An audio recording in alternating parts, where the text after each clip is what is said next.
This is the Lone Crater YouTube. We hope this video helps. You already have Photoshop open and the image loaded. Unlock the background or duplicate it so you can edit non-destructively. Next, make sure the Layers panel is visible and the target layer is selected. Use Quick Selection or Magic Wand to select the area you want transparent. Start broad and refine later. Once a selection exists, click the Add Layer mask icon to convert selection into a mask. This first actionable step gives you control.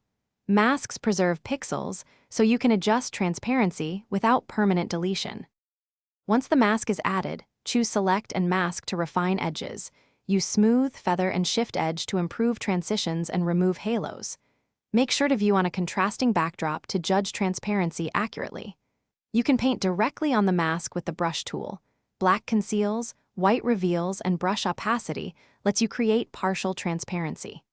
Additionally, reduce the layer opacity or fill for uniform transparency, and experiment with blend modes if you want the transparent area to interact differently with underlying layers. To finish, export the image in a format that supports transparency, PNG for flat images or PSD for layered files, because JPEG flattens and loses alpha channels.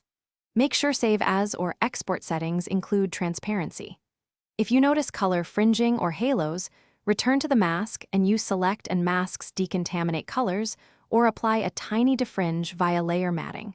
That removes edge color. If the transparent areas display incorrectly in another program, check that the alpha channel and color profile were preserved during Thanks for watching. Consider subscribing if we helped you.